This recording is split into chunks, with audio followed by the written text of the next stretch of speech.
Selamat datang adik-adik, eh, mungkin dari kelas 5 atau 6, mungkin ada kelas 4, sekolah dasar.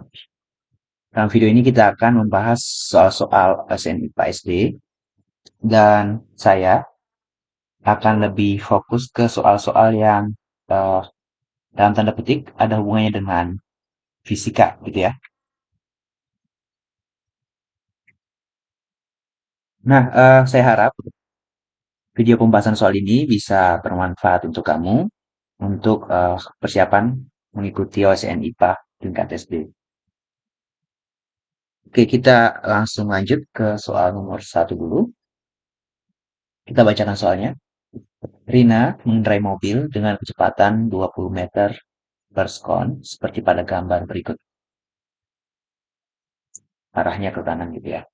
Jika perjalanan Rina menempuh jarak 4,8 kilometer, maka waktu yang diperlukan Rina untuk sampai ke tujuan adalah titik-titik. Nah, di sini opsi jawabannya dalam menit. Maka waktu dari data-data yang diketahui ini harus kita ubah ke menit juga gitu. Oke, kita ditanyakan waktu. Baik, mungkin kalian sudah belajar ya, kecepatan itu adalah jarak dibagi waktu. Maka waktu sama dengan jarak yang ditempuh per kecepatan, gitu. Nah, sekarang mari kita tuliskan data yang kita ketahui dari soal. Jaraknya adalah 4,8 kilometer. Ini sama dengan 4.800 meter, gitu ya. Jadi silakan dikonversi sendiri. Dari meter ke kilometer itu eh, bagi 1.000, dan dari kilometer ke meter berarti dikali 1.000 gitu ya. Kecepatannya sama dengan 20 meter per sekon. Ini kita ubah ke meter per menit gitu ya. Nah, sebelumnya mari kita ingat satu menit itu sama dengan 60 detik. Maka satu detik, satu sekon itu sama dengan 1/60 menit gitu ya. Maka ini menjadi 20 menit, mohon maaf, meter per 1/60 menit. Menit saya tulis dalam singkatan mins ya, untuk membedakan dengan meter. Minutes. Berarti ini sama dengan 20 kali 60 meter per menit. Ini sama dengan 20 dikali 60 itu adalah 1.200 meter per menit. Oke, setelah kita dapatkan data-data ini, kita tinggal masukkan ke persamaan yang ini. Berarti kita dapatkan waktu adalah jarak 4.800 meter dibagi 1.200 meter per menit. 4.800 dibagi 1.200, nolnya dicoret. 48 sama-sama dibagi 12, berarti ini 1. 48 dibagi 12 itu 4. Jadi 41. Meter dengan meter dibagikan, berarti sekarang kita dapatkan 4 per 1 per menit.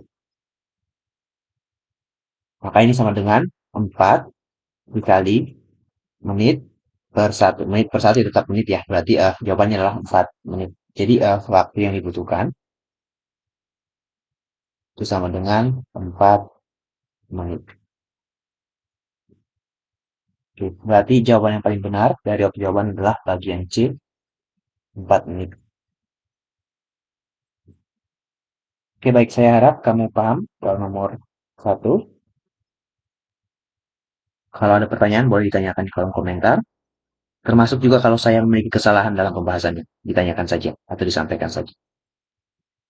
Baik, ini nomor 2. Kita bacakan soalnya. Ini terkait massa jenis ya.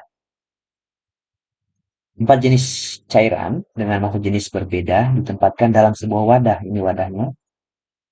Lalu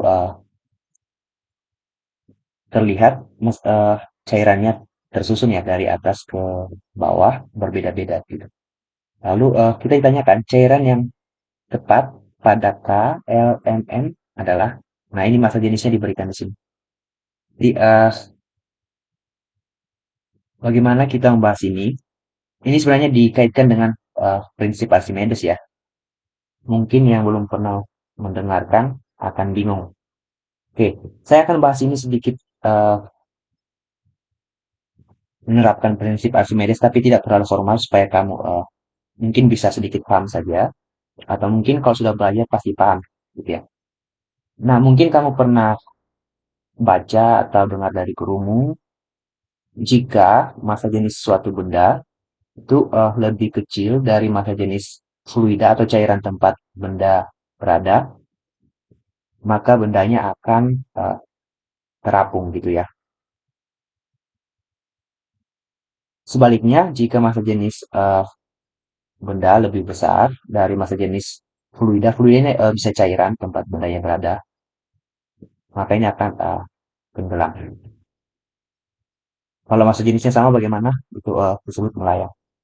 Nah, dari mana yang didapatkan? Ini semuanya dari prinsip Archimedes gitu, dan menggunakan hukum Newton untuk melihat resultan gaya pada suatu benda yang dimasukkan ke dalam cairan gitu.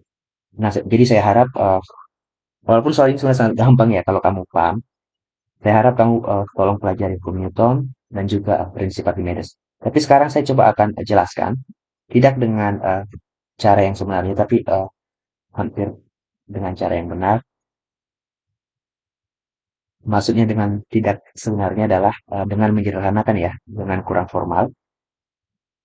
Nah, walaupun di soalnya ini tentang cairan, kita coba eh, bayangkan sebuah benda begini, maka benda ini tentu saja akan mengalami, ya bu, benda yang merah ini boleh kamu bayangkan sebagai benda padat atau benda cair, silakan ya, yang menyatu seperti itu. Akan mengalami gaya berat ke bawah, disebut W, itu dari kata dasar W, dari kata bahasa Inggris. Ini besarnya adalah massa benda dikali percepatan gravitasi bumi, kalau tempatnya di bumi. Lalu ke atas selalu ada gaya apung, disebut Fa, yang menurut Archimedes itu besarnya adalah massa jenis fluida dikali percepatan gravitasi dikali volume benda. Nah, volume benda yang bagaimana? Yang tercelup, gitu ya. Nah, karena bisa jadi bendanya akan ada di atas ya, di sini. Jadi ada tiga kemungkinan, atau bisa jadi bendanya tenggelam, dia mencapai dasar. Nah, kita coba lihat yang di tengah ini. Nah, yang di tengah ini semua volume bendanya tercelup. Nah, sekarang mari kita ingat hubungan massa dengan massa jenis. Massa jenis itu adalah massa dibagi volume. Maka massa bersama dengan massa jenis dikali volume benda. Maka massa yang ini bisa kita tulis menjadi massa jenis benda dikali volume benda dikali percepatan gravitasi G. Nah, sekarang mari kita lihat semua volume benda untuk bagian tengah ini tercelup. Maka ini sama dengan volume benda juga. Berarti sama dengan ini. Nah, ini ada G sama dengan G. Maka yang menentukan besarnya gaya ke atas dan ke bawah ini adalah nilai dari massa jenisnya saja yang menentukan perbandingan gayanya. Nah, sekarang bisa kita simpulkan jika massa jenis fluida itu lebih besar dari massa jenis benda, maka apa yang terjadi? Gaya apungnya, Fa-nya lebih besar dari apa namanya?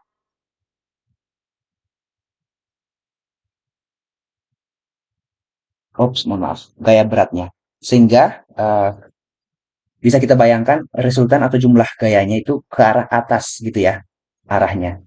Kalau dia ke arah atas berarti dia akan eh, bergerak ke atas, atau dia akan, kalau dia fluida berarti dia akan terjun ke atas. Nah, sekarang mari kita lihat jika massa jenis benda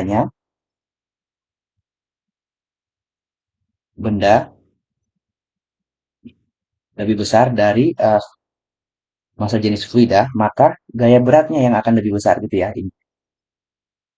Gaya beratnya akan lebih besar. Kalau gaya beratnya lebih besar, berarti dia bergerak ke bawah, gitu ya, ke bawah. Kalau dia bergerak ke bawah, artinya apa? Ya, dia akan tersusun ke bawah. Kurang lebih seperti itu. Jadi, Sekarang bisa kita simpulkan, benda yang massa jenisnya besar, massa jenis itu ngomong-ngomong disimbolkan dengan rho ini, dibaca rho, gitu ya. Jika massa jenisnya besar, dia akan berada di bagian bawah. Jadi rho besar di bawah, rho kecil di atas. Oke, jadi pada dasarnya ini adalah penjelasan kurang formal. Kalau kamu tidak menyukai, kamu bisa cari dari tempat lain pembahasan.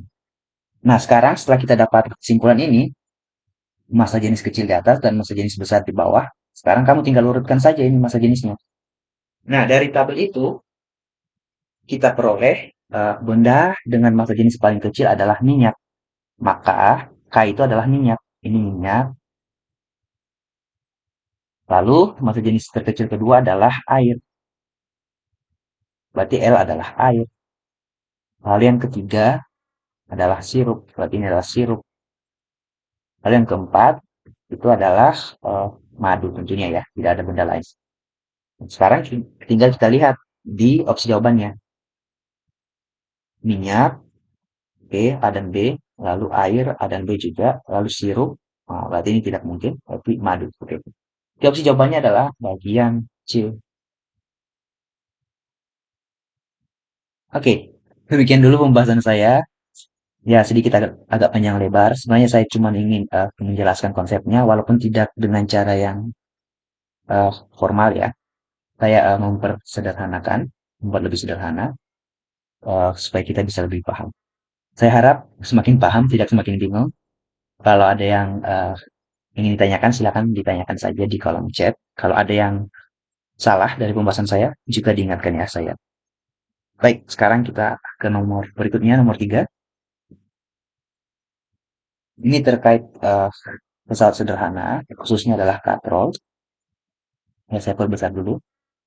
Sebuah beban digantungkan pada katrol bebas. Ini katrol bebas, artinya katrolnya bisa bergerak pada gambar berikut. Jika berat beban 20 Newton, maka besar gaya F minimum. Ini ada kata minimum untuk mengangkat benda adalah titik-titik gitu ya. Oke, sekarang mari kita buat diagram bebas nih. Jadi kalau kamu perhatikan itu ada gaya F ke sini. Nah, karena katrolnya ini tidak disebutkan bermassa, jadi dia tidak mengalami nanti kamu akan pelajari yang namanya momen inersia. Sehingga tegangan tali ke sini besarnya juga F gitu ya. Jadi di gambarnya ini F, ini sebesar F juga. Nah, sekarang bisa kita bayangkan ada dua gaya F mengangkat beban beban ini mengalami gaya berat gitu. Jadi untuk mengangkat itu berarti 2F itu sama dengan mengangkat eh, berat beban. Nah, sebenarnya dari sini kamu bisa hitung keuntungan mekanis ya. Mungkin kamu pelajari keuntungan mekanis dari patrol atau pesawat sederhana lainnya adalah beban weight dibagi gaya kuasa. Gaya kuasanya itu F. Nah, kita lihat W-nya 2F, berarti 2F dibagi F. Sama dengan 2 ya, F dibagi F1. Nah, jadi keuntungan mekanis katrol bebas adalah 2 dari sini sebenarnya ditentukan. Oke, sebenarnya kita tidak sedang mengurus ini ya. Kita kembali ke soal kita. Berarti F sama dengan berat dibagi 2. Berarti gaya yang kita butuhkan untuk mengangkat 20 Newton adalah 20 dibagi 2. Sama dengan 10 Newton. Nah, ini artinya apa? Untuk mengangkat beban seberat 20 Newton, kita hanya butuh gaya sebesar 10 Newton. Artinya kita untung 2 kali lipat, kurang lebih seperti itu ya. Keuntungan mekanisnya 2. Berarti opsi jawabannya adalah bagian A, 10 Newton. Oke, saya pikir ini soalnya lumayan mudah lah ya. Saya harap kamu paham penjelasan saya. Dan oleh karena itu kita bisa lanjut ke nomor 4. Perhatikan gambar berikut. Ini ada matahari, panel surya, kipas angin.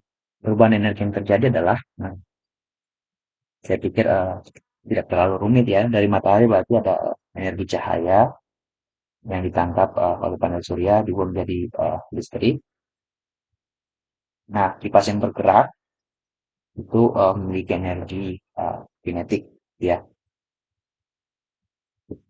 Berarti jawaban yang paling tepat adalah dari cahaya ke listrik ke energi kinetik itu di bagian C.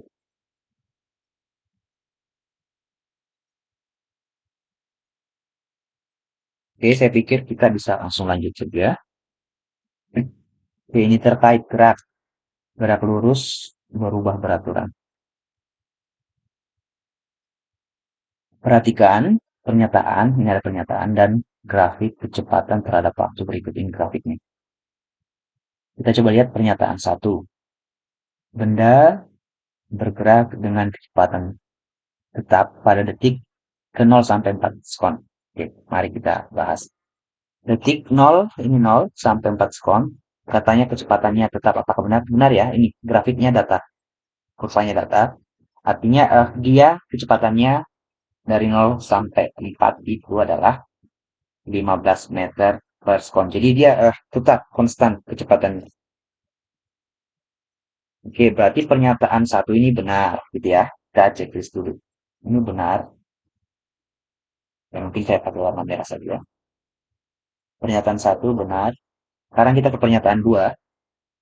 Benda mengalami percepatan pada detik keempat hingga 6. Dari detik keempat ini hingga 6, apakah dia mengalami yang namanya percepatan? Kita coba lihat dari sini ke sini. Nah, dia mengalami perubahan kecepatan. Berarti ada percepatannya ya, dari 15 ke 20. Nah, jadi ada percepatan. Percepatan itu apa? Disimbolkan dengan A untuk kata akselerasi atau acceleration. Itu adalah perubahan kecepatan, berarti kecepatan akhirnya dikurangi kecepatan awal per selang waktu. Berarti waktu pada saat akhir dikurangi waktu pada saat awal. Kecepatan akhirnya adalah 20 dari 4 ke 6 itu ya. Kecepatan awalnya adalah 15 dan waktu kalian akhir yang tinjau adalah 6 sekon. Kalian awalnya adalah 4 sekon. Berarti ini sama dengan 5 meter per sekon per 2 sekon. Ini sama dengan 2,5 meter per sekon pangkat 2. Oke, sebenarnya ini tidak perlu dihitung sekali ya. Dari grafiknya sudah benar. Saya hanya ingin kita sekalian mempelajari kembali bagaimana menentukan kecepatan. Oke, pernyataan dua benar.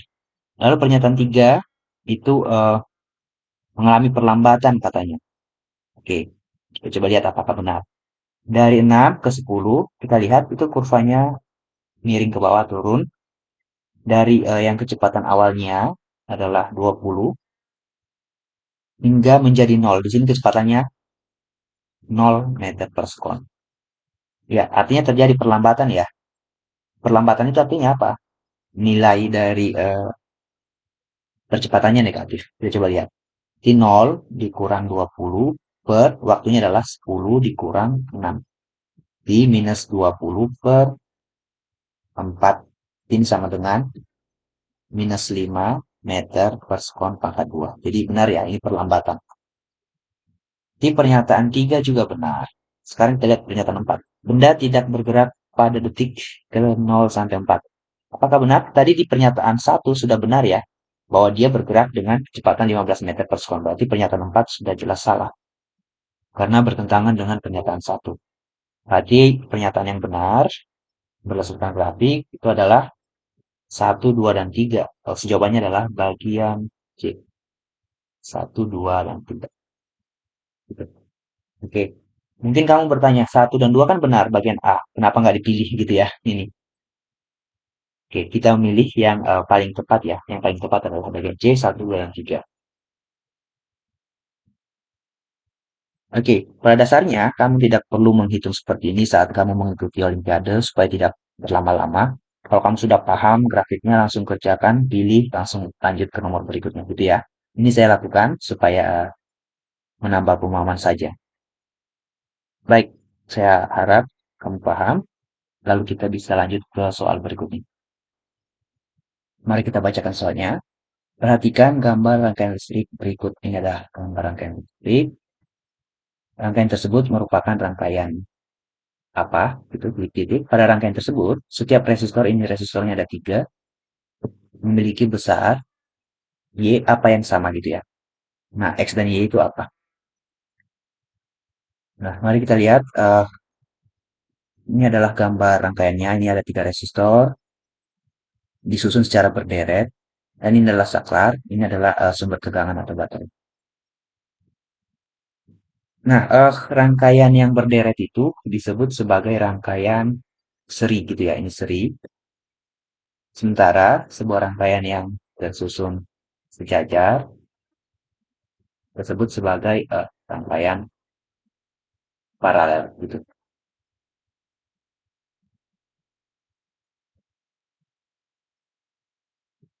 Nah, pada rangkaian paralel, kita coba bahas saja.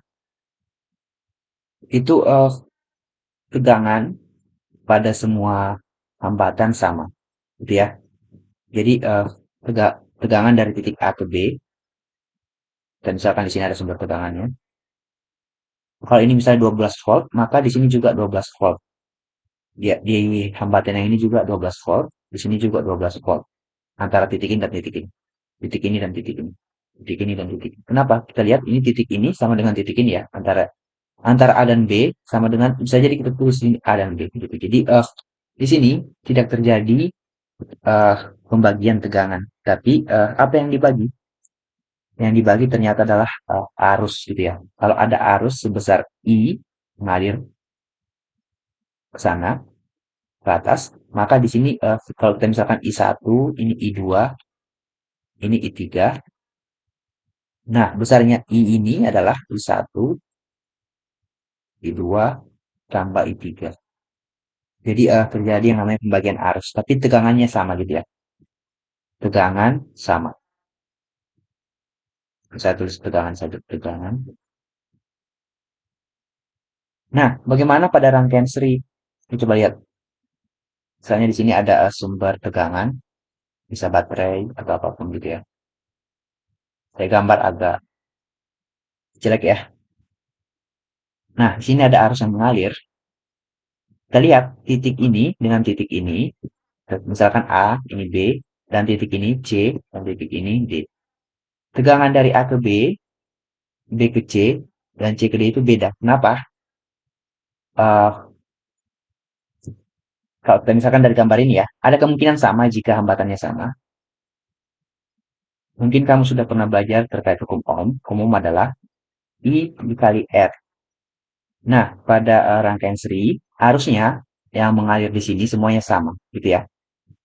Jadi arus yang mengalir pada A ke B, misalnya kalau ini adalah I1, maka sini juga I1, C ke D juga I1. Jadi ini juga I1. Jadi arus yang mengalir pada semua hambatan di rangkaian seri adalah sama. Jadi arus sama, tapi terjadi yang namanya pembagian tegangan, gitu ya. Berarti dari sini bisa kita simpulkan, jawaban yang paling benar adalah ini rangkaian seri, berarti X sama dengan seri. Nah, karena ini adalah pembagian tegangan, maka yang sama adalah arusnya, berarti Y adalah arus yang mengalir dari, saya coba hapus ini, dari sini ke sini, dari sini ke sini, hops, kebalik ya, positifnya ke sana, dari sini ke sini, sini ke sini, sini, sama, dari. Tapi rangkaian seri dan ops, sorry, harusnya sama. Jadi opsi jawabannya adalah bagian D. Baik, untuk mempelajari ini lebih lanjut, tadi saya bahas secara sekilas saja ya, tidak lengkap. Kamu bisa pelajari hukum Ohm tentang arus, nanti kamu akan menemukan ini, dan hukum Kirchhoff gitu ya, tentang pembagian arus dan pembagian tegangan ini. Oke, kita lanjut dulu ke nomor 7, ini terkait alat optik. Diberikan macam-macam alat optik, lalu kita diminta pemanfaatan cermin cembung, ya, cermin cembung ditunjukkan oleh gambar mana. Nah, yang pertama mari kita lihat, kita fokus dulu. Cermin itu memantulkan cahaya atau dia memantulkan bayangan benda ke kita. Ini Nomor tiga ini tidak memantulkan ya. Ini kaca pembesar atau loop. Ini adalah lensa cembung. Maka ini sudah tidak termasuk. Nah, lalu ini kita lihat cermin datar ya. Bayangannya sama besar dengan bendanya. Berarti ini tidak termasuk. Nah, kita punya dua opsi sekarang. Satu dan dua.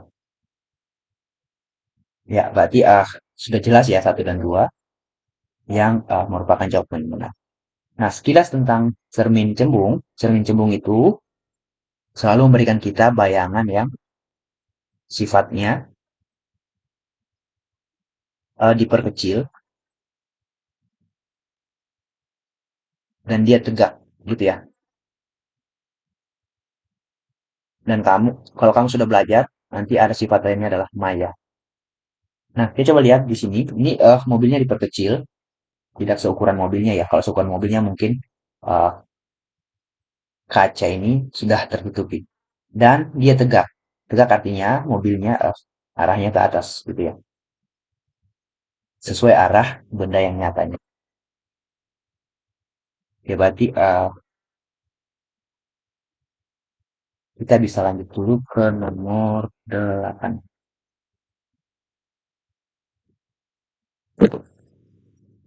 Mohon maaf kalau ada suara. Oke, ini juga terkait alat optik cermin datar.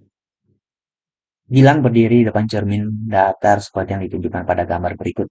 Nah, dia menyamping ya, menyamping. Ini tangan kanannya terbuka, tangan kirinya itu seperti posisi orang saat siap gerak gitu ya. Nah, mari kita ingat kembali sifat bayangan pada cermin datar itu adalah sama besar, terbalik. Nah, terbalik ini nanti jangan salah memahami ya. Kita bahas nanti terbaliknya bagaimana. Lalu maya. Maya itu apa? Artinya maya artinya dia bisa kita lihat, lalu tidak bisa kita tangkap gitu ya. Kalau kita punya layar, bayangan itu tidak bisa kita tangkap, hanya bisa kita lihat. Nah, terbalik ini artinya terbalik menghadap arah cerminnya. Yang terbalik itu adalah bagian yang menghadap arah cerminnya. Nah, yang menghadap arah cermin adalah bagian sampingnya, gitu ya. Bagian samping si siapa tadi namanya? Gilang. Berarti yang terbalik nanti bagian ke sampingnya. Sekarang mari kita lihat bagian A ini, opsi jawaban bagian A. Ini yang terbalik malah bagian depan belakang, berarti sudah tidak benar ya. Ini juga depan belakang sudah tidak benar. Berarti ada dua opsi jawaban, B dan D. Nah, kita lihat di sini. Ini tidak terbalik bagian B ini, opsi jawaban bagian B.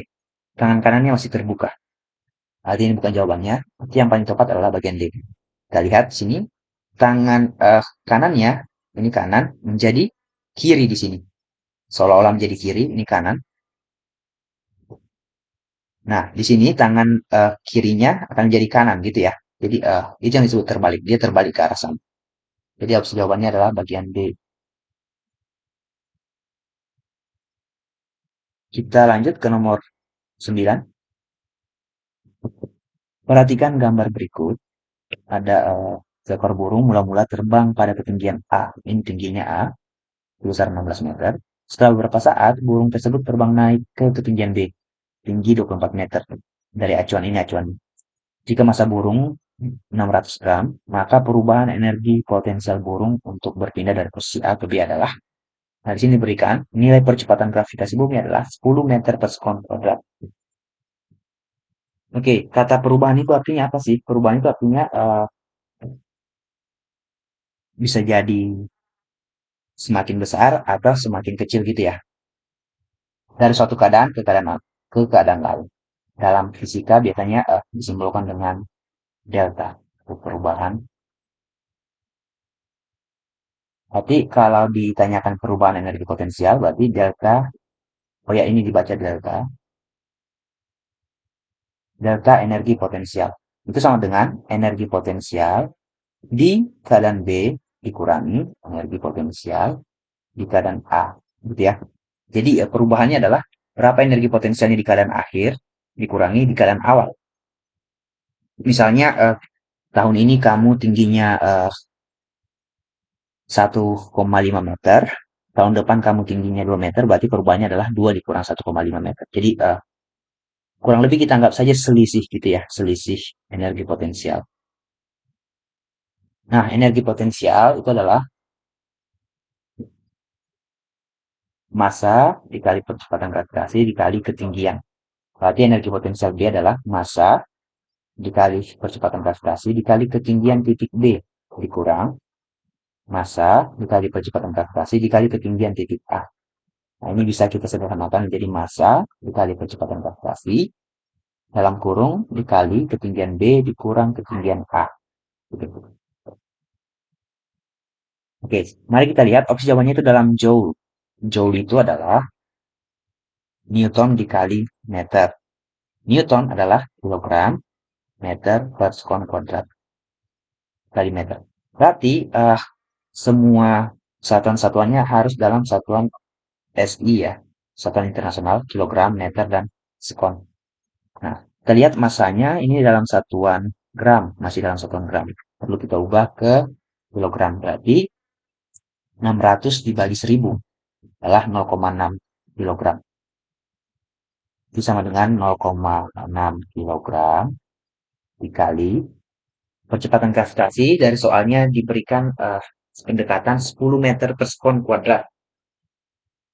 Oke, kita tahu seharusnya nilai yang sebenarnya adalah 9,81 ya.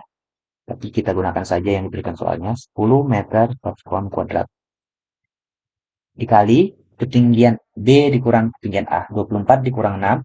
Tuh, segini ya, kurang lebih segini. Ini adalah 8 meter. Di 8 meter. Ini sama dengan 0,6 kali 10. Itu sama dengan 6. Nah, kilogram kali meter kali sekon kuadrat ini adalah Newton ya. Berarti 6 Newton dikali 8 meter. 8 meter. Nah, Newton kali meter, jangan lupa adalah Joule. Berarti ini adalah 6 kali 8 adalah 48. Newton kali meter adalah Joule. Jadi, delta energi potensial atau perubahan energi potensial dari A ke B itu adalah 48 Joule. Opsi jawaban yang paling tepat bagian A. Oke, kita bahas soal terakhir nomor 10. Ya, ini terkait perubahan wujud zat. Saya geser dulu soalnya di sini. Perhatikan diagram perubahan wujud zat berikut. Ada zat cair, zat P, Q. Ini adalah proses perubahannya. Jenis zat P, Q, dan perubahan wujud R ini belum diketahui. Yang tepat sesuai diagram adalah gitu. Jadi kita cari tahu apa. Nah, dari cair ke P itu disebut membeku. Berarti kita tahu ya, P pasti zat padat.